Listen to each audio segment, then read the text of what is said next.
Here's my Ninja 650 right here.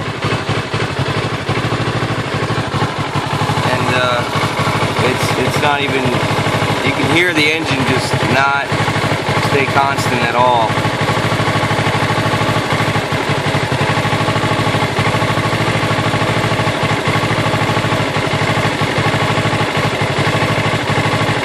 It's fluctuating greatly here. It's dropping a couple hundred and then it goes back up.